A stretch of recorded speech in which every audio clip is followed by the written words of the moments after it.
Hello, everyone. Welcome to Where Work Meets Life.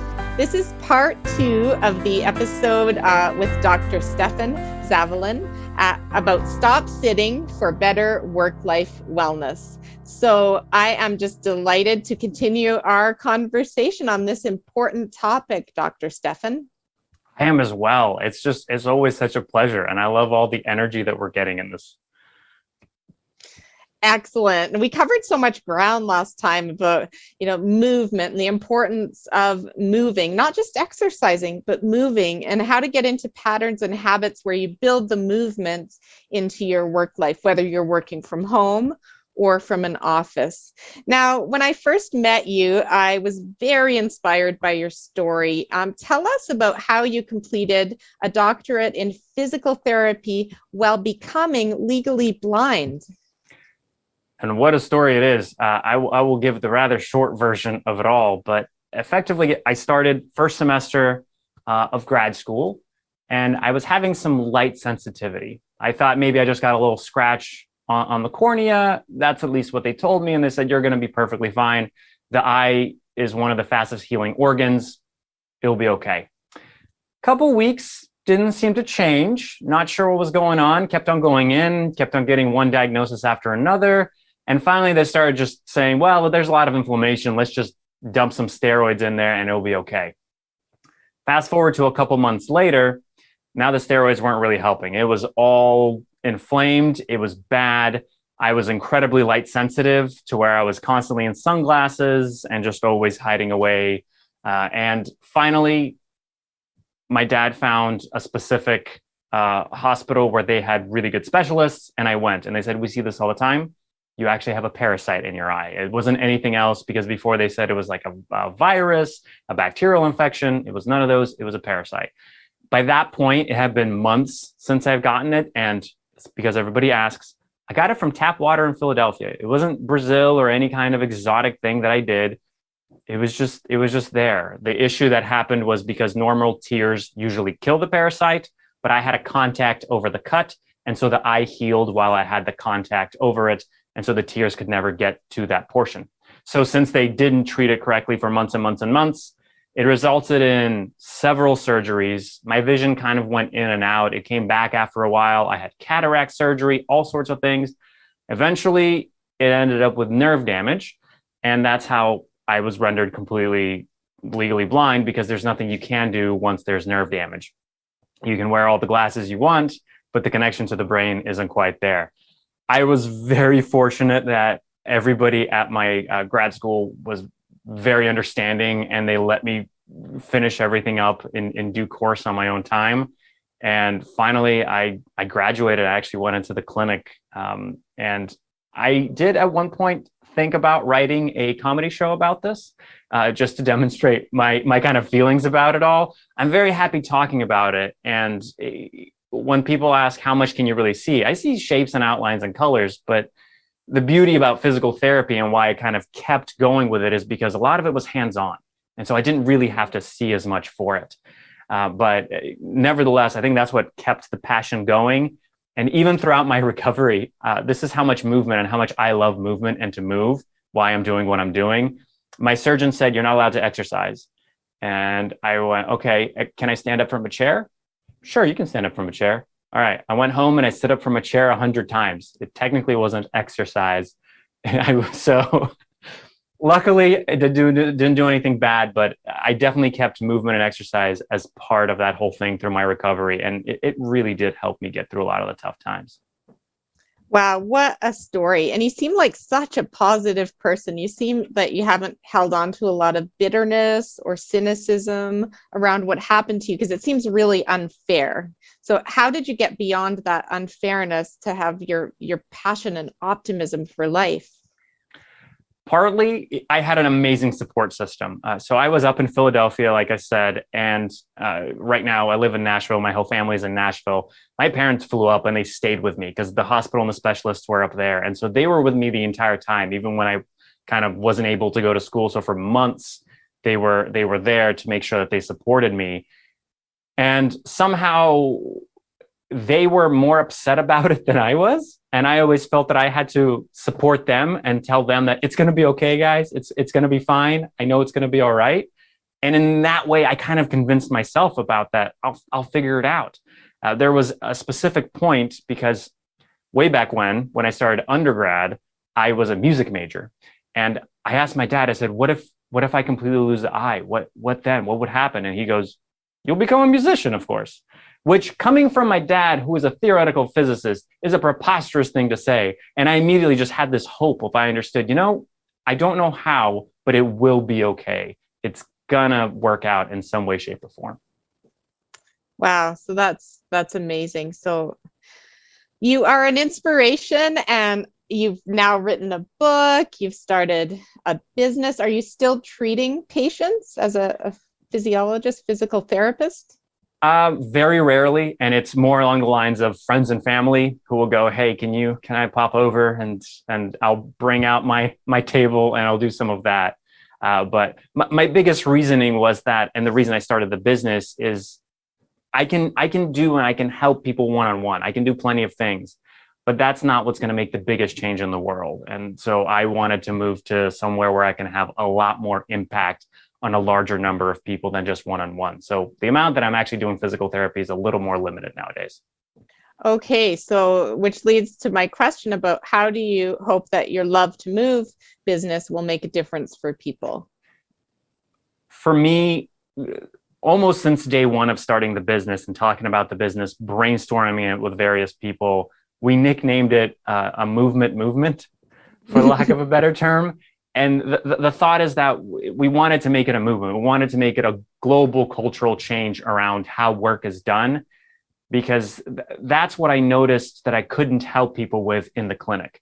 They would come in, I would fix their problem, I would give them the exercises, do the hands-on, they would go away, they would come back a year later, same problems, because what they were doing at work and with their everyday life, I couldn't fix it. They never changed those habits. And I knew that just fixing the symptoms wouldn't help. I needed to address the problem. And so my dream for Love to Move and my hope, and this is 20, 30 years in the future, thinking of we truly shift and change the culture of desk work and how desk work is done in the world. Lovely. So you've written a book, you've done a TED Talk. What's next to help promote this movement? A lot of it is getting in front of people. So most of what I do is the public speaking and getting on podcasts, of course, but also going to companies and starting this conversation, saying it's actually possible and it's even better for you than you think. The other part is, and this is a bit of an exclusive, is that I've also started working on a second book. I know how soon, but the ideas keep on coming about what really complements it and how to get the message correctly out there.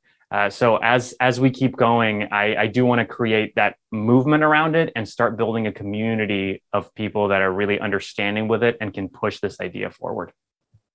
Wonderful. Well, I cannot wait to support and encourage whatever you're doing in this sphere, because it ties in so well with the work that we do as a workplace psychologist.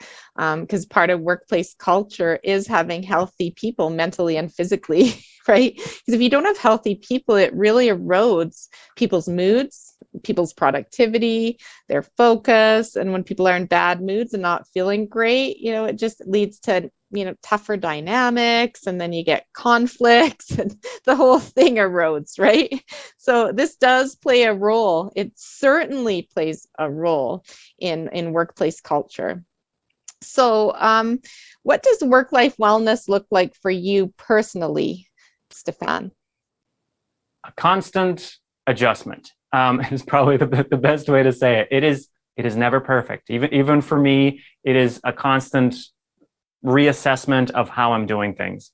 I will say that for me, if I was to give a quick rundown of my daily routine and how I'm trying to sort of sit less in that specific way, there's a walk every single morning. As soon as I get up, I usually put in a podcast or something like that, and I'm out the door right there in the morning. When I come back throughout the day, I usually say I can tell how my back is feeling by the number of Zoom calls I've had. The more Zoom calls, the more standing, the better my back feels. So I'm always up. Every single Zoom call, I'm standing up. Maybe throughout the last year, 2 Zoom calls I've sat down for. And I had my various reasons that I can't remember right now. But I've definitely taken on this idea of I need to change how I'm working to make sure that it's applicable. The beauty of working for yourself, which is a little bit difficult, is that I can shift my hours. So if I'm burnt out mentally, I can take those extra hours off, which can be a little bit harder for other people that don't have as flexible of work schedules. So the reason I say that is it depends on when my workday ends.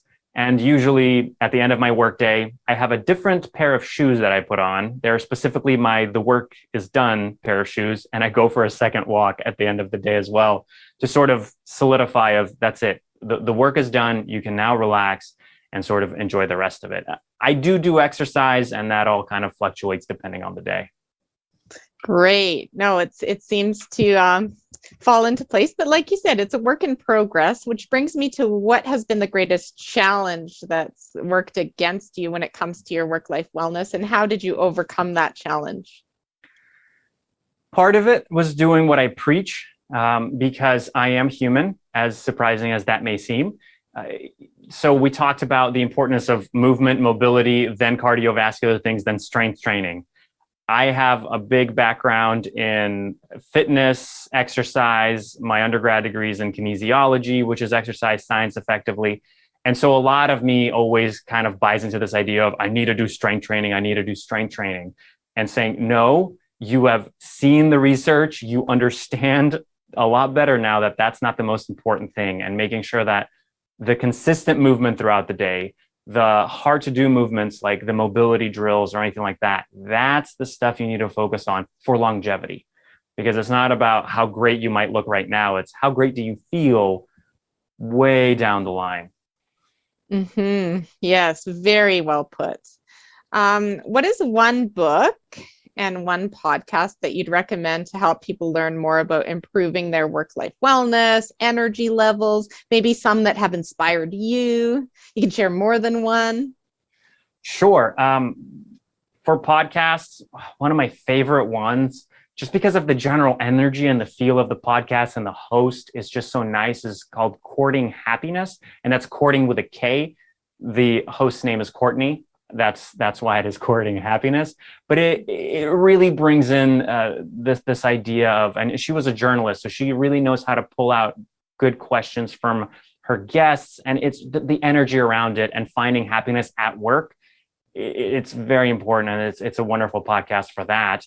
Because sometimes, even though I have the physical stuff down, the mindset, the mental health parts, I need help with. And so I like to take inspiration from a lot of that. When it comes to books, I will shamelessly plug my book. For Sit Less is a great way to help you. But the book that helped me the most probably is You're a Badass at Making Money by Jen Sincero. Now, before you think that it is a money book, it is not a money book. It is completely a mindset and how do you view yourself? How do you feel empowered about your journey in the world and what you're doing?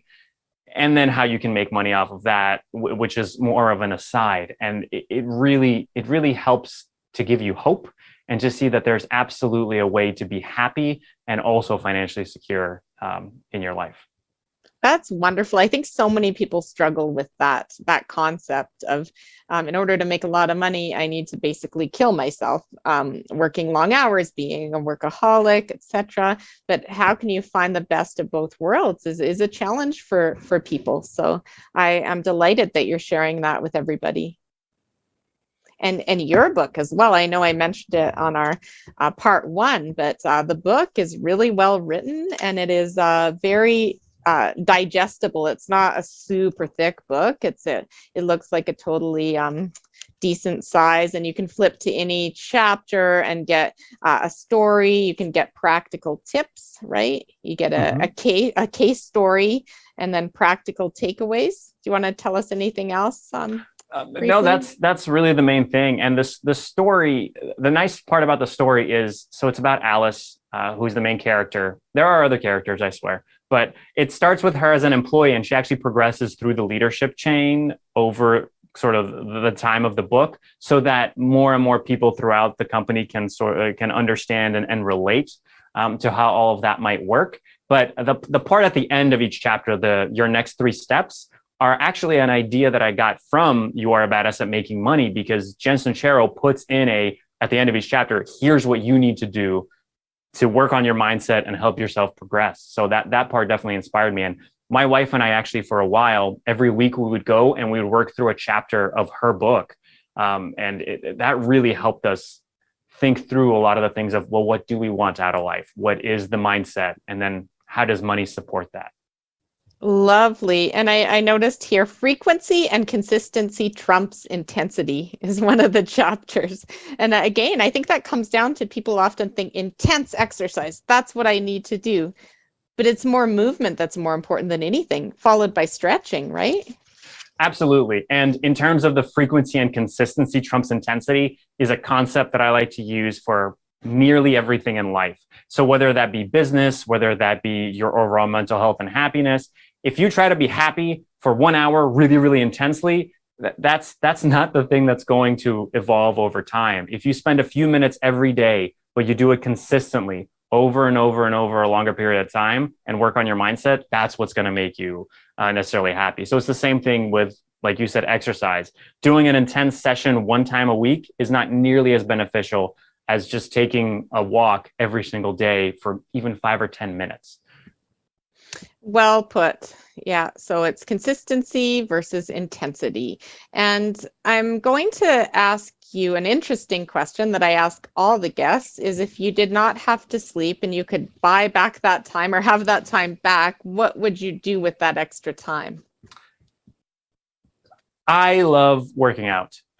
It's maybe even a guilty pleasure. It's because I'm a physical therapist, I suppose. I don't know. But whenever I find myself in the gym, which I don't really go to now since the pandemic, I mostly work out at home, but it's like a playground for me. I could easily spend 2 or 3 hours there. It may not be the best 2 or 3 hours, and you don't need to spend 2 or 3 hours. I just have fun there. So I know that I would definitely try out all sorts of different exercises and sports and all of that, because that's fun for me. And then I would also delve a lot deeper into my creative side of songwriting. And maybe I would learn how to draw. It's always been an aspiration of mine, but it seems that I try to do too many things at once. But I think those would be my big 3. Wow. And with your vision challenge, being driven to draw, that just shows me how exceptional you are in terms of any challenge is worth taking in your game. Well, the funny part about that is I like to do a little bit of sketching, and sometimes I will draw it out and I think, wow, that actually looks pretty good. And then I'll take a picture of it, or I'll show it to my wife. And when I take a picture, I can actually zoom in or put it on a bigger screen and see it. And I go, oh no, that does not look good. That is not what I thought it was. And my wife is lovely in this. She says, well, but it's interesting because we get to see it from your perspective. And then my reaction was always like, yeah, but it sucks. So I don't know. But maybe that's just me being too critical of myself. Who knows? Well, they say drawing is a really great outlet for your mental health. So good for you. Even if it doesn't look great, it's the process of doing it and the humor around it that can be just as beneficial. Absolutely. There's a study of something like drawing 5 minutes a day will increase your overall productivity. It could just be doodling. It doesn't matter. It's just the act of creating something completely new. It helps to maintain a lot of brain health and things like that. So yeah, definitely. Absolutely. So if you could have one wish for a better world when it comes to our work and lives as human beings, what would that wish be? It's a good question. I'll try to get a little deep with it. I would want us to stop compartmentalizing everything in life so much, because it seems that we try to put things into their own little boxes and treat things less and less as a whole. So if we take a look at work-life wellness, work should be part of life. You shouldn't be not alive when you're working. It should be there as a part of it. And I understand why we sort of have to make those distinctions, but at the same time, we repeatedly see we treat employees and workers as human beings and in their whole and entirety without pushing different parts into different compartments. I just think that that's the big change that we need to see that needs to happen. And work is only one part that we see that in. I think more and more we try to push different aspects of ourselves into boxes, and we should really just take in the whole. Yeah, I think that compartmentalized thinking leads to a lot of judgment, assumptions, and polarization. So three things, and people, it's easier to think in boxes or categories, but I feel human beings are far more nuanced than that. Absolutely. And then it's the misunderstanding of where somebody just sees that one little part and immediately says, "Oh, that's the whole of you. That is the entirety." Where it's a small piece. We judge too quickly in that sense as well. Yeah, we sure do. So that is a wonderful, beautiful wish. Thank you, Dr. Stefan, for contributing to the world in the way that you do. And I love the dedication in your book, by the way. I opened it up and saw this, and it really resonated. To my readers, you have the capacity to change lives and, in fact, change the world. And I think you are on your way to making a real impact, Dr. Stefan. So thank you so much for your time today. Thank you. And listeners, thank you for taking the time to listen, because even if you may not take any actions right now, at least you're starting to think about it. And that's really all I can ask for. Wonderful. And again, please check out the show notes. That's where we'll have the link to Dr. Stefan's book, as well as information about the resources, the website. My monthly newsletter is packed full of tips and resources. And I'm hoping that you will sign up, follow me, rate and review the podcast if you like it. And I love to hear from you. So take care and stay well, everyone. Thank you so much for joining us today on Where Work Meets Life. I'm passionate about sharing insights from experts around the world on topics at the intersection of where work meets life. If you found this podcast useful, please share with others who may benefit and engage with us on social media. For more articles, information, and tips, sign up for my monthly newsletter at my website, drlaura.live. This podcast summary contains links to the psychology practice I've founded, Work Evolution, Canada Career Counseling, and Synthesis Psychology, as well as my current employer, Humans, a nationwide organizational psychology firm focusing on culture and performance. Stay well.